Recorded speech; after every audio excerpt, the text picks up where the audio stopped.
Next, o banco digital que faz acontecer. Boa noite. Boa noite. São Paulo vive uma onda de assaltos. Nos últimos 2 dias, 5 casos foram registrados pela polícia. O que chama a atenção é que as vítimas reagiram aos ataques. E nesses casos, segundo especialistas em segurança, reagir não é recomendável.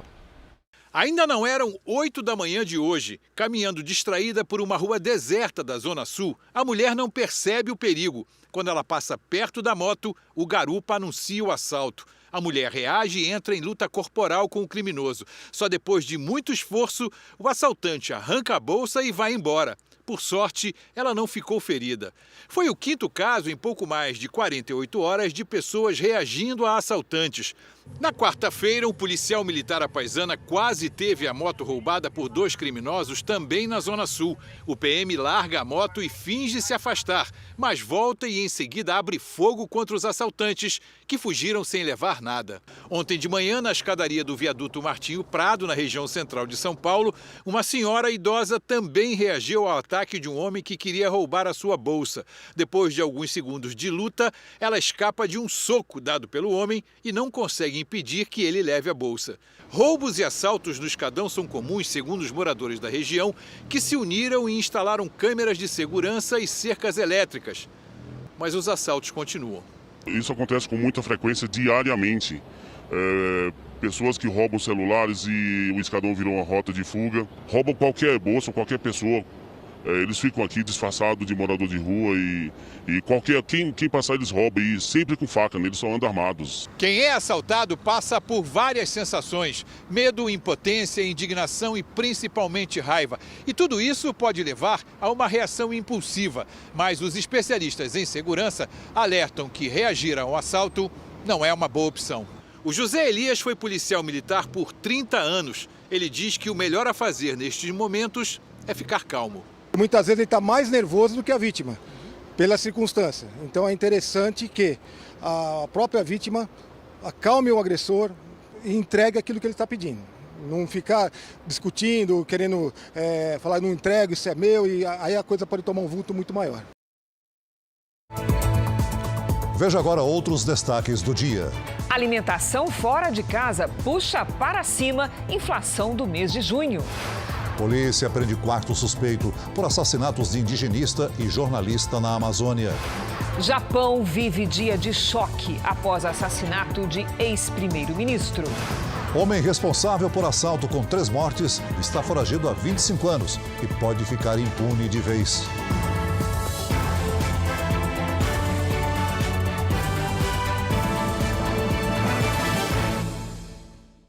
Oferecimento Bradesco. Entre nós, você vem primeiro.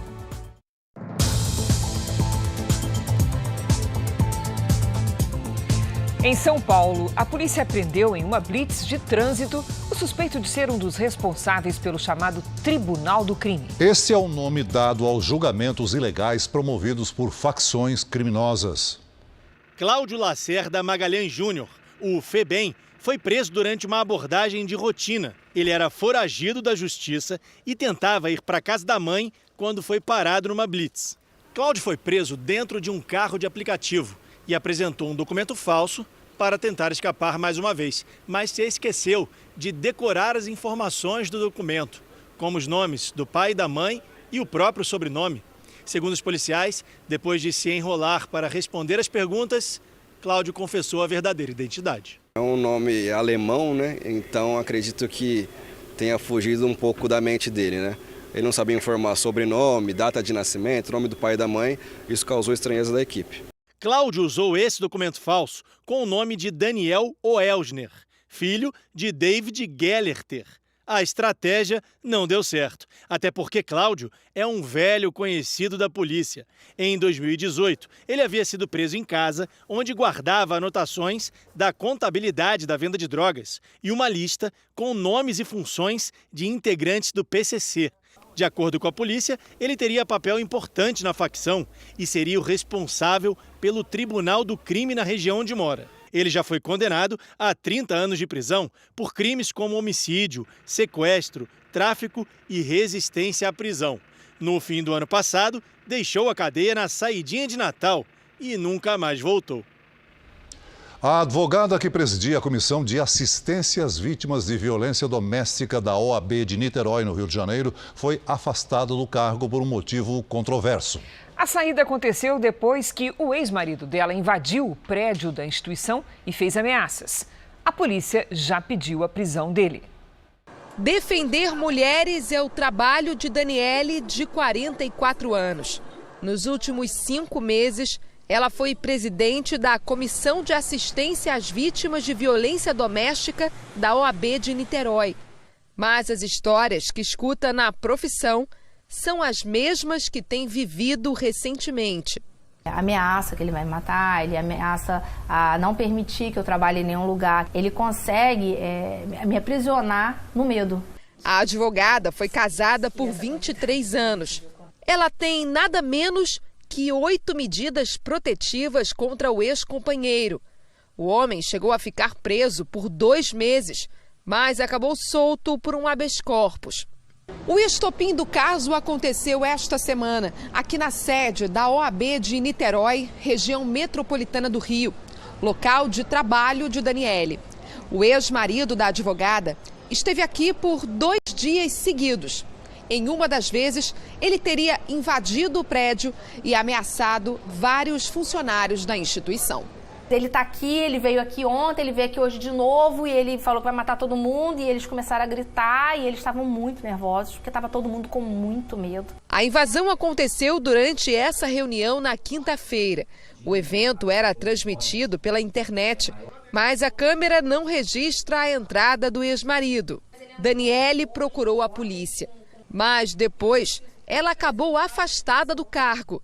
Em nota, o presidente da OAB de Niterói, Pedro Gomes, disse que foi Daniele quem pediu o desligamento e a medida foi para acabar com o risco de vida dos que frequentam o lugar. A advogada admite que escreveu a carta de demissão, mas que teria sido apenas depois de ser pressionada pela presidência da casa.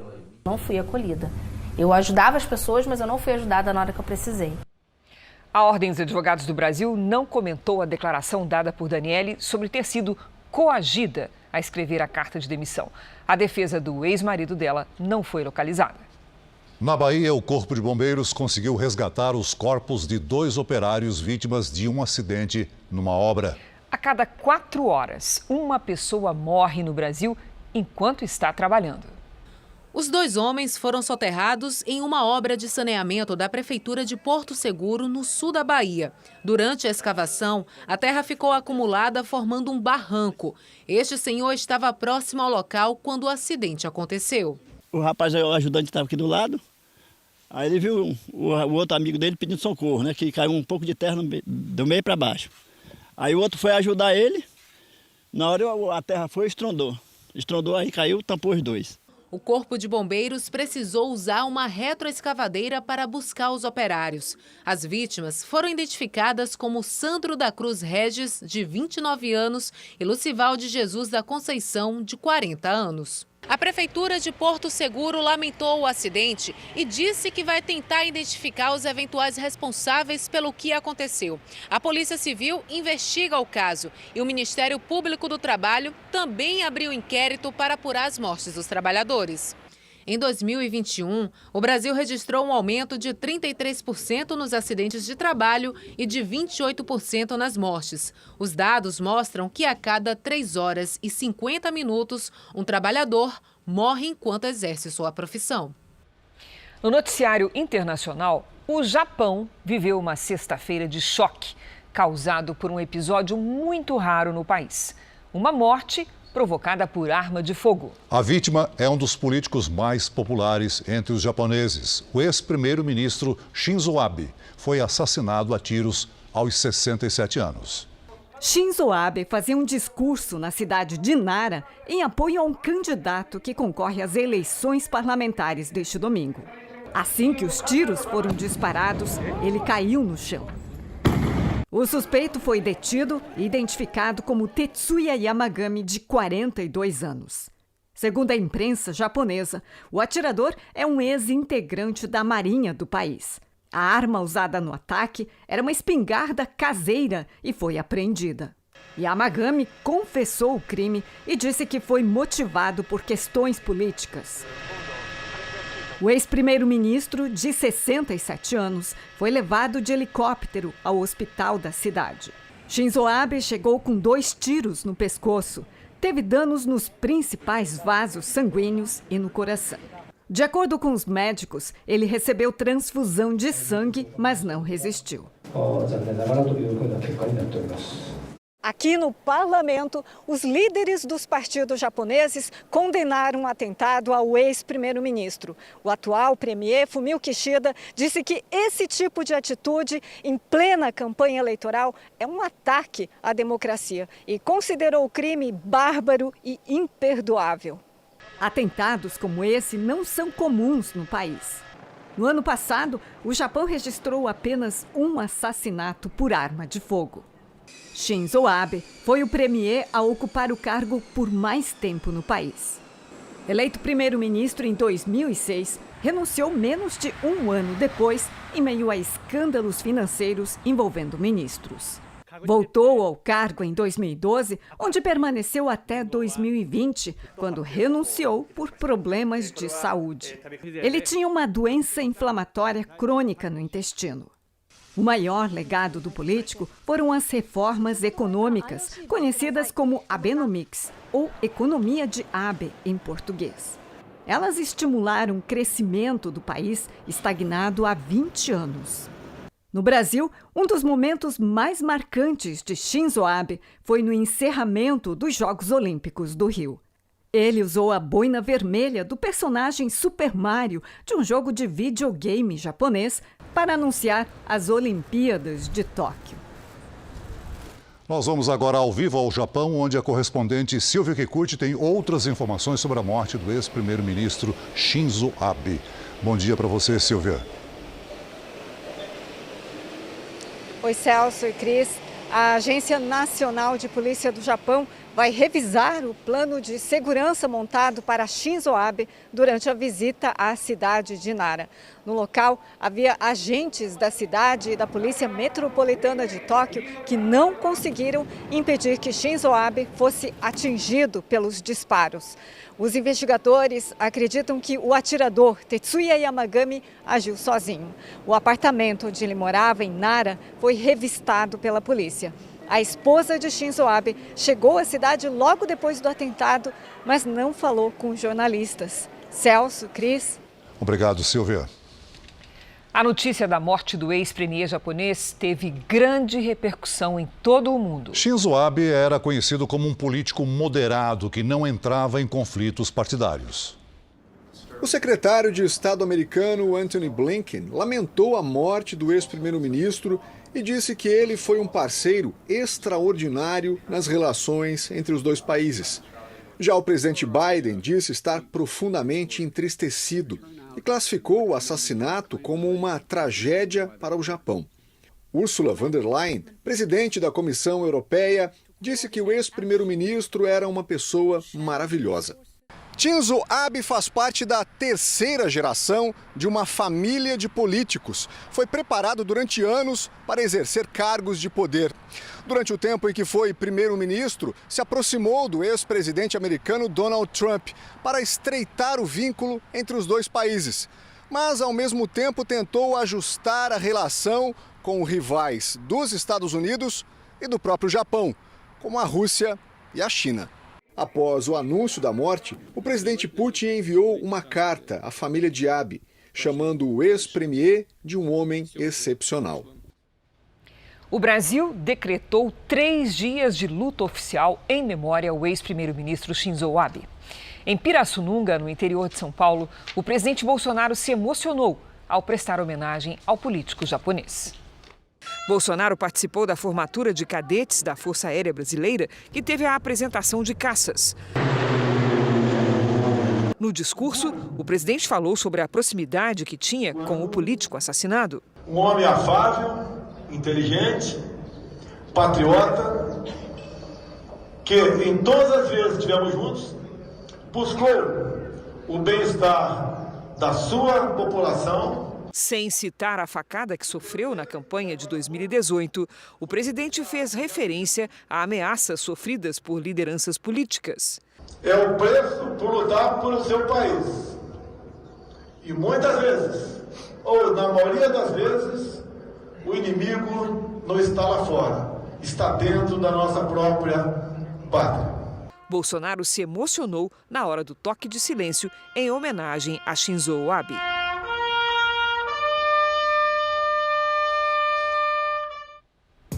Veja a seguir: alimentação fora de casa puxou o índice de inflação do mês de junho. E na série especial, um dos criminosos mais procurados do país pode escapar da justiça.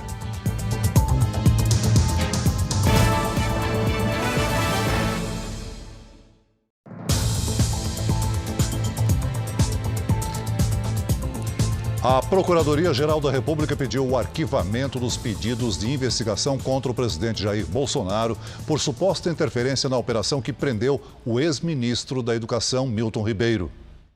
A manifestação é assinada pela vice-procuradora-geral da República, Lindor Araújo. Ela acredita que não é necessário abrir novas investigações, porque os fatos já estão em um inquérito policial enviado ao Supremo. A Procuradoria-Geral da República ainda precisa se manifestar no inquérito que investiga a suspeita sobre o MEC e também trata da suposta interferência de Bolsonaro. Esse inquérito foi enviado pela Justiça Federal à ministra Carmen Lúcia do Supremo Tribunal Federal. Em outra frente, a Polícia Federal abriu investigação sobre as ameaças e ataques ao juiz federal Renato Borelli, que determinou a prisão de Milton Ribeiro e dos pastores envolvidos no suposto gabinete paralelo do MEC. Ontem, o carro do juiz foi atacado por uma bomba com excrementos. Borelli chegou a perder o controle do veículo, mas não se feriu. O Conselho Nacional de Justiça determinou reforço imediato na segurança do juiz. O bilionário Elon Musk desistiu de comprar a rede social Twitter. Advogados do empresário, que é considerado o homem mais rico do mundo, disseram que a rede social violou diversos pontos do acordo de compra e que o Twitter não teria fornecido informações sobre contas falsas, por exemplo. O negócio envolvia o pagamento de 44 bilhões de dólares, ou seja, mais de 214 bilhões de reais. Representantes do Twitter ainda não comentaram o assunto. A Amazônia teve desmatamento recorde no primeiro semestre do ano. Os dados são do Instituto Nacional de Pesquisas Espaciais, o INPE. A floresta perdeu quase 4.000 quilômetros quadrados de vegetação no primeiro semestre. Em comparação com o mesmo período do ano passado, houve um aumento de mais de 10%. Os estados do Amazonas e do Pará registraram as maiores derrubadas. O mês de junho teve a pior marca da série histórica. Foram desmatados 1.120 quilômetros de floresta. É quase o tamanho da cidade do Rio de Janeiro. Enquanto o tempo firme predomina na maior parte do Brasil, cidades do Nordeste seguem debaixo d'água. O estado de Pernambuco já tem mais de 10 mil pessoas fora de casa. Vamos conversar com a Lidiane Sayuri. Boa noite, Lid. Como é que vai ficar o tempo no final de semana? Vamos lá, Cris. Boa noite para você, para o Celso, para todos que nos acompanham, sem muitas mudanças. A forte massa de ar seco sobre o interior do Brasil não dá chance para as nuvens de chuva. De Santa Catarina até o interior do Nordeste, em todos os estados do Centro-Oeste e na maior parte da região Norte, o sol aparece entre poucas nuvens. À tarde, a umidade do ar atinge níveis abaixo dos 20%, o que é considerado estado de alerta. Já no Nordeste, os ventos do mar mantêm as nuvens carregadas e tem risco de alagamentos e deslizamentos entre o Recôncavo Baiano e o Rio Grande do Norte. Em Porto Alegre, sábado à tarde, com máxima de 23 graus. No Rio de Janeiro, faz até 24. Em Cuiabá, 35. Em Salvador, 28. Em Manaus e em Rio Branco, até 33. Em São Paulo, uma grande amplitude térmica, ou seja, noite e madrugada frias e tarde quentinha. Neste fim de semana, máximas de 26 e de 27 graus. Tempo Delivery. A Angélica e a família nos prestigiam direto da cidade de Theobroma, Rondônia. Opa, vamos lá, Celso. Oi, Angélica, um beijo para sua família, viu? Escuta, você está preparada para um fim de semana quente e abafado? Pois deixe a garrafinha de água por perto e aproveite o tempo firme. Neste sábado, máxima de 35. No domingo, faz até 34. A Claudenice é de Corumbá, Mato Grosso. Vamos lá, Claudenice aí na tela. Claudenice, mudanças significativas só na semana que vem. Por enquanto, sol, calor e baixa umidade do ar. Fim de semana com máximas de 33 e de 34 graus. Participe do Tempo Delivery pelas redes sociais. Mande uma mensagem com a hashtag #VocêNoJR. Bom fim de semana, gente. Lid, bom fim de semana. Comemore muito seu aniversário. Felicidades, querida. Muito obrigada. Veja a seguir. Polícia encontra fábrica clandestina de cigarros e resgata trabalhadores em condições parecidas com a escravidão. E na série especial, o homem responsável por 3 mortes pode ficar sem punição. Ele está foragido e o crime pode prescrever.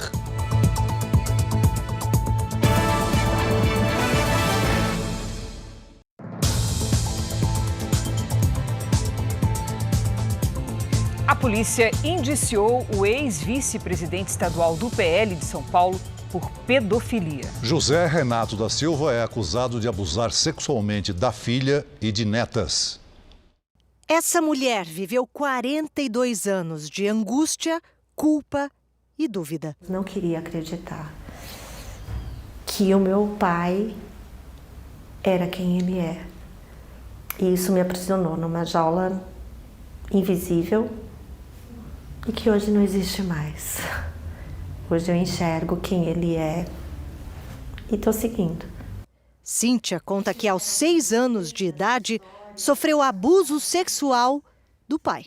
O pai de Cíntia é José Renato Silva, ex-vice-presidente do PL de São Paulo. Ela explica que resolveu fazer a denúncia ao ouvir das 2 filhas que as meninas também tinham sido vítimas de abuso sexual por parte do avô durante a infância e a adolescência. Esse foi um dia inesquecível. Esse sim foi o pior dia da minha vida. Sem dúvidas nenhuma, sabe? Porque eu sabia exatamente o que ela sentia. Você acreditou na hora? Ah, na mesma hora. Eu conhecia ele. Ela conta que confrontou o pai. Por mensagem, ele falou que imaginava o quanto estava sendo difícil eu ter que relatar isso a ele, que ele não se lembrava de nada com relação ao que aconteceu comigo, mas que sim, no momento de sandice, ele teve esse ato de abuso com relação às minhas filhas. Ele não negou que assediou as meninas. Foi a mãe de Cíntia que encorajou a filha a levar o caso à Delegacia da Mulher em Suzano. A denúncia foi feita em abril. O inquérito já está concluído e José Renato foi indiciado. O processo agora está nas mãos do Ministério Público, que não dá detalhes porque o caso segue em segredo de justiça. Por causa da denúncia, José Renato Silva foi exonerado da Assembleia Legislativa de São Paulo, onde assessorava um deputado. Ele também entregou o cargo de vice-presidente estadual do PL de São Paulo e pediu afastamento do Conselho Fiscal da Santa Casa de Suzano. A defesa de José Renato diz que, por enquanto, só há uma investigação em andamento. Não existe culpa formada e, por conta do segredo de justiça, não pode passar informações sobre o caso. Para Cíntia, a vida segue agora sem silêncio e sem angústia. Do inquérito em si, não tem expectativas nenhuma. A minha parte eu fiz. Agora que a justiça dos homens e a justiça de Deus tomem conta disso. Às vezes eu olho, sabe, e eu me orgulho muito da família que eu tenho. Meus filhos são maravilhosos. E a gente vai cada dia conseguir ser mais feliz. O Ministério Público de Minas Gerais denunciou por estupro de vulnerável e importunação sexual o padre José Carlos Pereira, que atuava na região metropolitana de Belo Horizonte. 11 mulheres afirmam ter sido vítimas dos supostos abusos cometidos pelo religioso católico. Do altar para o tribunal, o Ministério Público Estadual não tem dúvidas de que os abusos sexuais foram cometidos pelo padre José Carlos Pereira, de 75 anos. Os crimes teriam acontecido entre 2014 e 2021, quando o religioso celebrava missas em Santa Luzia, região metropolitana de Belo Horizonte, e também era diretor desta escola. 2 fatores convenceram o Ministério Público da culpa do padre: o número de vítimas e as histórias muito parecidas.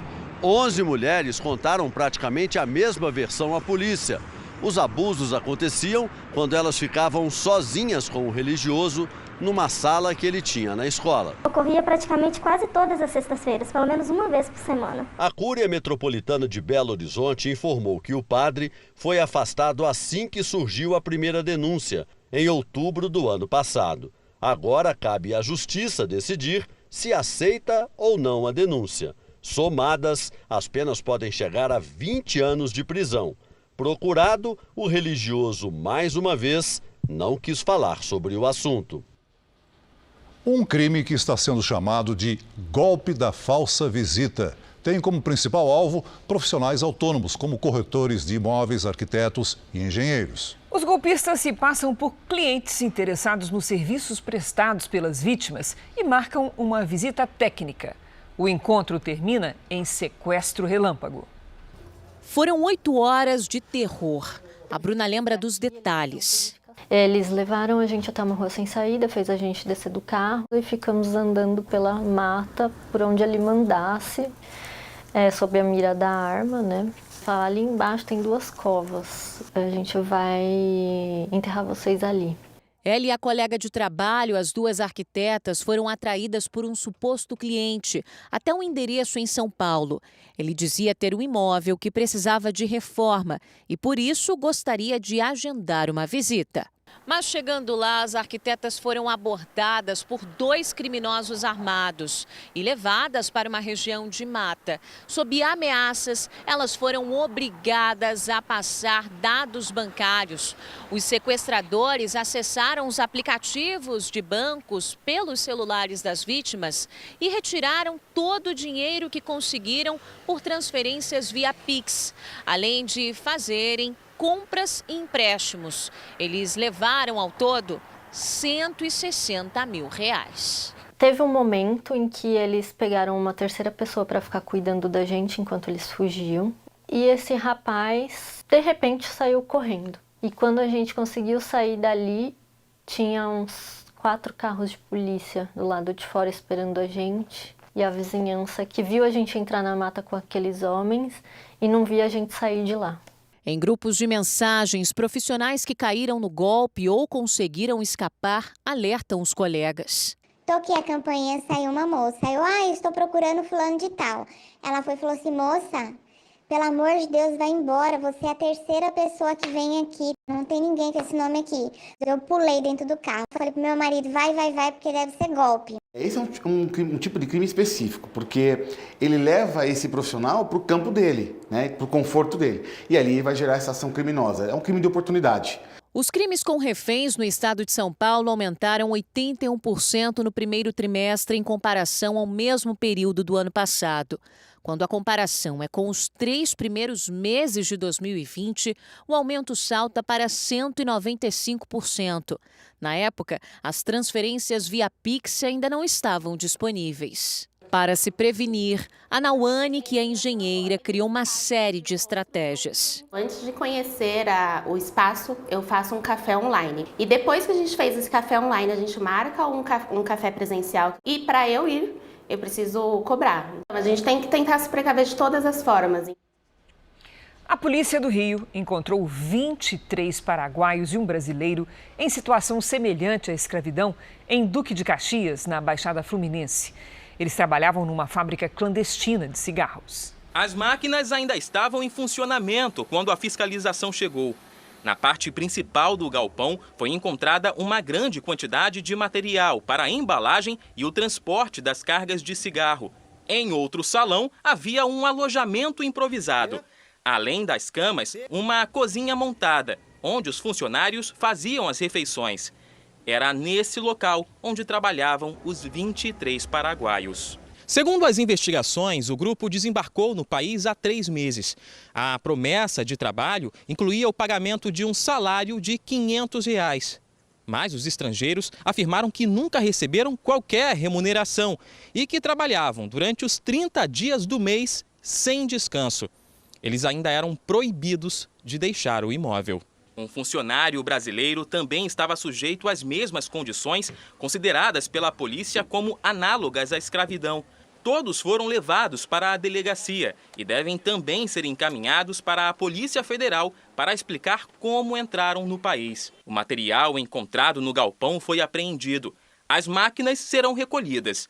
As investigações continuam para identificar quem eram os responsáveis pela fábrica.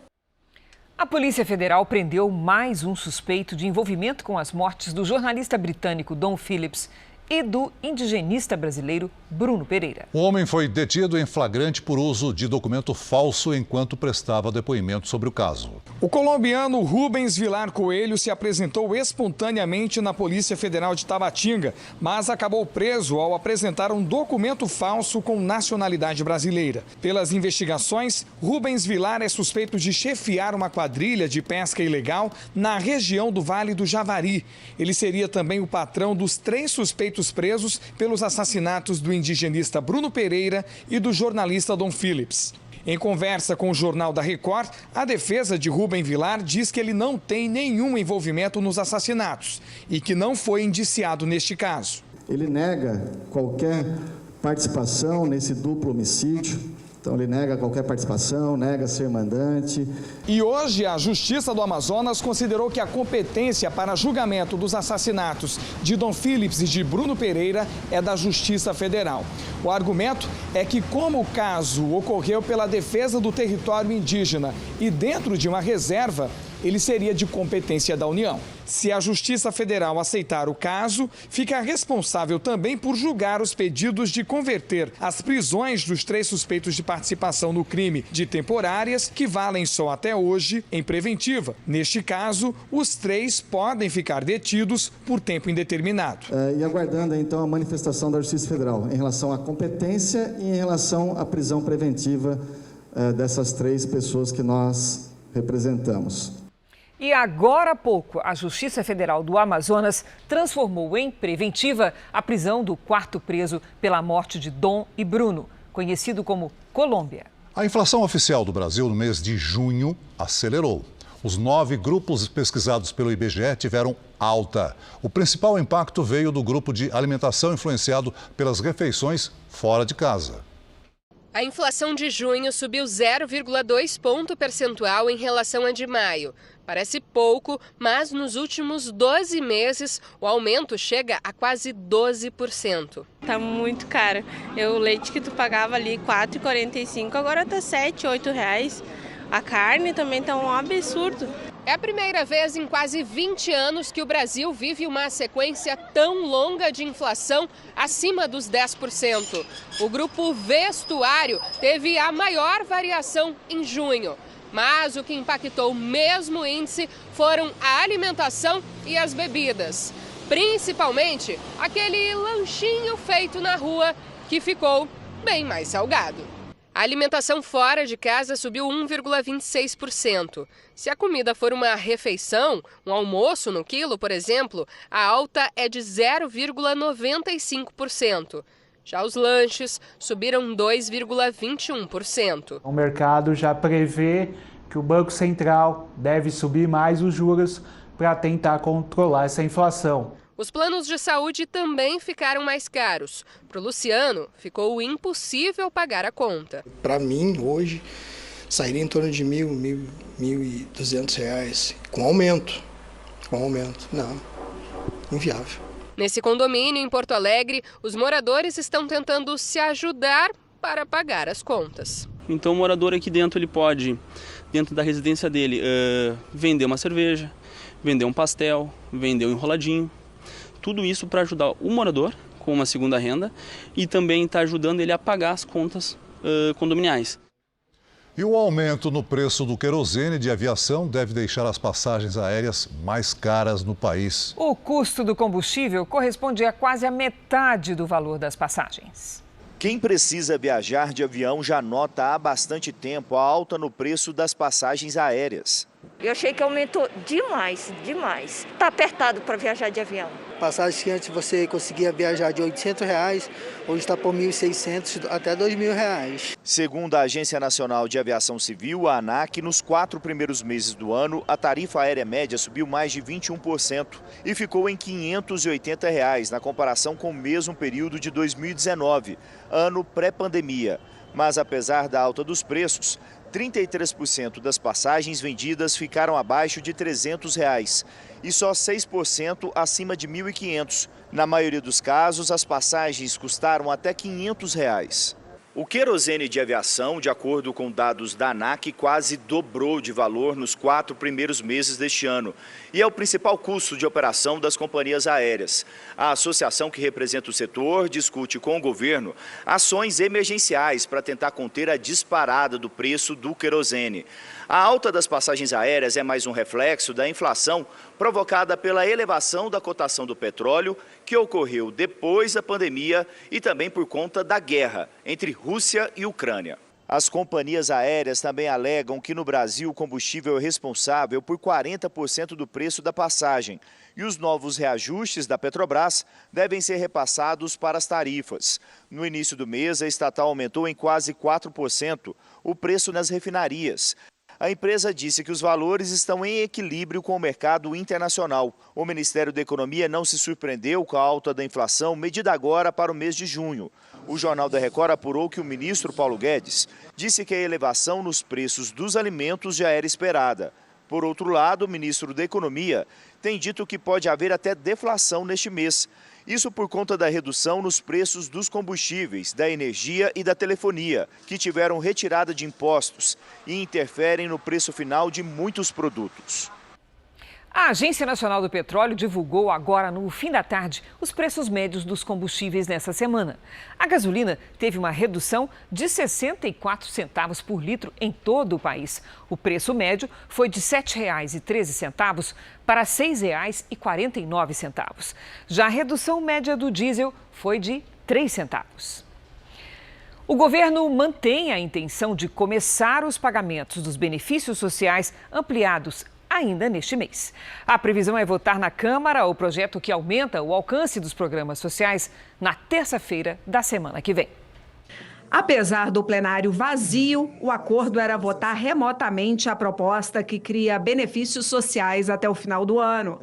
Quando o presidente da Câmara colocou em votação um pedido para que a discussão fosse encerrada, apenas 303 deputados votaram com o governo. Com medo de que o placar se repetisse na hora de apreciar a matéria, Lira desistiu de abrir a votação. Não vou arriscar nem essa PEC, nem a próxima PEC com este quórum na Câmara hoje. A oposição tentou suspender a tramitação da proposta no Supremo Tribunal Federal, mas o ministro André Mendonça negou o pedido do PSD. A tendência é que a matéria seja aprovada na terça-feira em 2 turnos. O presidente do Senado, Rodrigo Pacheco, já foi alertado pelo Palácio do Planalto que o governo tem pressa. A matéria deve ser promulgada, ou seja, começar a valer no dia seguinte à aprovação. Assim, os benefícios podem começar a ser pagos. Estou confiante que a matéria seja aprovada e, a partir daí, esses benefícios possam chegar à população brasileira. Os principais pontos da proposta são o aumento do Auxílio Brasil de R$ 400 para R$ 600 por mês, ampliação do Vale Gás, além da criação de um benefício de R$ 1.000 mensais para os caminhoneiros.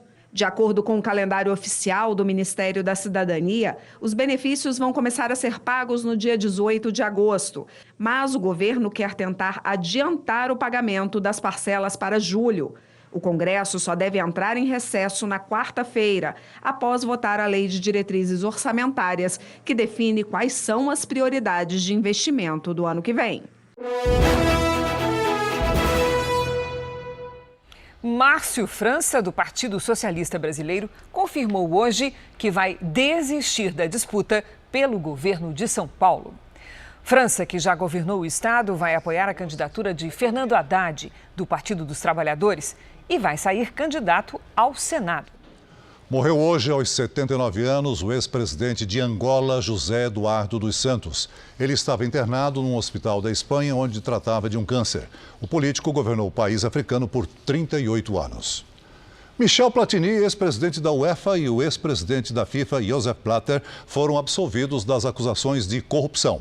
A investigação durou 6 anos. Após 2 semanas de julgamento na Suíça, os dois foram declarados inocentes. Eles foram acusados por fraudes e suposto pagamento de propina. O perigo que vem do céu nessa época do ano é um dos desafios mais importantes para as polícias de todo o país. Eles já deixaram de ser brincadeira de festa junina há muito tempo. São obras de grande planejamento, caras e coisa de adulto que não respeita a lei. Não é brincadeira de criança. Para fazer um balão gigante assim é preciso muita gente e muito dinheiro. Os fogos de artifício ficam bem próximos da chama que vai fazer o balão subir. A festa no céu dura alguns segundos, mas os possíveis danos podem durar décadas. No ano passado, um incêndio atribuído à queda de um balão devastou a Mata Atlântica do Parque Estadual do Jaraguá, em São Paulo, matando animais e ameaçando 6 aldeias indígenas. Nos primeiros 5 meses deste ano, a Polícia Ambiental já apreendeu 60 balões e autuou 115 pessoas. Para vocês terem uma ideia do potencial de risco, este balão apreendido tem 12 metros de altura. Poderia voar centenas de quilômetros sem controle do ponto de queda. E aí ninguém garante que as tochas, neste caso 3 ou 4, estariam apagadas. Os baloeiros perseguem e tentam recuperar os balões, mas nem sempre dá certo. Eles caem sobre casas e a rede elétrica. A probabilidade também dessa tocha que ainda está acesa ser o início de um incêndio de grandes proporções é muito alta. E aí nós não podemos descartar as vítimas que são causadas por esses incêndios. Os bombeiros suspeitam que 66 incêndios foram causados por balões no estado de São Paulo desde 2020. Fabricar, transportar ou soltar balões pode dar até 3 anos de cadeia por crime ambiental. A pena de prisão também está prevista no Código Penal por ameaça à aviação. Nesta época do ano, que combina festas juninas, dias frios, em que os balões voam mais alto, e a vegetação seca, a ameaça é maior. Logo, as imagens pipocam nas redes sociais. Esta de um projeto para construir um balão de 9 andares, com 2.664 folhas de papel. Como dissemos, não é coisa de criança. Literalmente, a tragédia está no ar, uma vez que você solta o balão. Esse balão, impreterivelmente, vai cair. O líder de um grupo de criminosos tentou roubar há 15 anos o sítio de uma família. 3 vítimas morreram e ele nunca mais foi visto. No último episódio da nossa série especial, veja como os criminosos mais procurados do Brasil acabam beneficiados com a demora da justiça e terminam impunes com a ajuda da própria lei.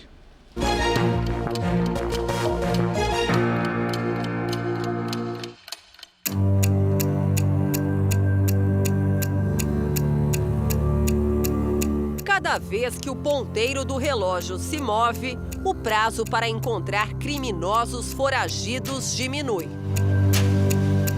Por trás de tantos nomes, tantas fotos, há uma data importante: o dia em que prisões decretadas deixarão de ter validade.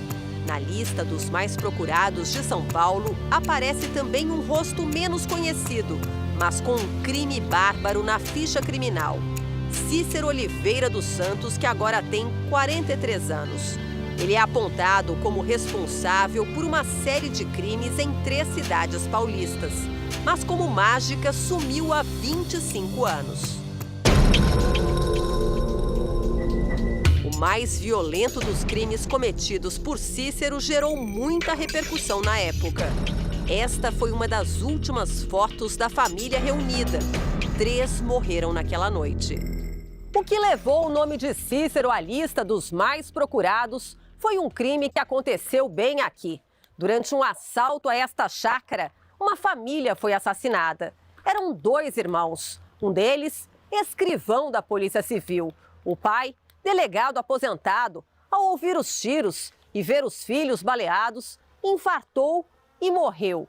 Um crime que acaba de completar 15 anos e que abalou a cidade de São Roque, no interior de São Paulo. Só há 2 caminhos para Cícero sair da lista de procurados: ser capturado ou deixar de ser punido porque o crime prescreveu. Ou seja, a divisão de capturas tem 1 ano exatamente aí para localizar o Cícero e prendê-lo por esse crime, embora ele tenha outro em andamento para responder. O delegado aposentado Harim Sampaio de Oliveira, os filhos Harim Júnior e Harley. A esposa Nair sobreviveu. O outro filho, Hudson, não estava em casa no dia do crime. Até hoje, ele e a mãe vivem na mesma chácara. O mais difícil é conviver com isso. Você acordar todo dia de manhã, olhar para a cara da sua mãe e ver que não tem resposta. Na ocasião, a investigação apontou que a quadrilha comandada por Cícero havia recebido uma encomenda: roubar o motor de um carro da família do delegado. Versão contestada por Hudson. Ele acredita que os criminosos estavam interessados numa alta quantia em dinheiro, que supostamente estaria guardada num cofre. Como não encontraram nada, foram violentos. Um deles deferiu um soco na minha mãe. E quando meu irmão viu, meu irmão não aguentou e esboçou ir para cima dele. Foi aí que ele atirou, deu um tiro no peito do meu irmão. Meu irmão praticamente morreu na hora. Ele sabia que um dia poderia alguém entrar aqui e ele teria que ou sair vivo ou sairia morto, né? Porque ele defenderia a família ao preço que custasse. Dos 5 criminosos, 2 morreram na troca de tiros com um dos filhos. 2 foram presos. Cícero, que ainda não foi julgado pelas mortes, é o único que escapou e segue foragido. Além do crime do sítio, ele já foi condenado por tentar matar uma pessoa em 1997, quando tinha apenas 18 anos. Por esse crime, recebeu a pena de 8 anos de prisão. Em junho do ano que vem, essa sentença perderá a validade. Já o mandado de prisão preventiva no caso da morte da família de policiais vale até 2028. É uma sensação de que a gente é impotente de não achar uma pessoa que cometeu um crime tão bárbaro, né? No Brasil, há cerca de 300 mil foragidos. Na lista dos mais procurados, aqui no estado de São Paulo, há 16 nomes. São pessoas que somem sem deixar rastros. Elas se livram de tudo que as remeta ao passado. Assumem novas identidades e seguem a vida à espera da prescrição do crime. O pai de Eloá Pimentel, morta pelo ex-namorado, se escondeu por tantos anos que o crime pelo qual foi condenado quase prescreveu. Everaldo Pereira dos Santos foi preso depois de ser reconhecido durante a cobertura do mais longo cárcere privado da história do país. O ex-cabo da Polícia Militar era procurado por 2 assassinatos em 1991 em Alagoas. Ele ficou foragido por 19 anos e meio, ou um pouquinho mais. Quando descobriram naquele fatídico dia, começou uma caçada. Onde que ele está? E ele sumiu ainda por mais uns 5 meses, eu acho. Estava bem pertinho da prescrição, conseguiram pegá-lo, né? O pai de Eloá Pimentel foi condenado a mais de 30 anos. Cumpriu parte da pena e hoje está solto. Assim como Everaldo, Cícero também é acusado pela morte de um delegado, Harim. Essa era a aparência dele na época da invasão da chácara. Para se esconder, pode ter mudado o visual. Mais calvo, com bigode, de rosto limpo e com certeza alguns anos mais velho. Se nada for feito, Cícero pode ser absolvido pelo tempo e se livrar dos 2 crimes. Vítimas como Hudson ficarão sem uma resposta.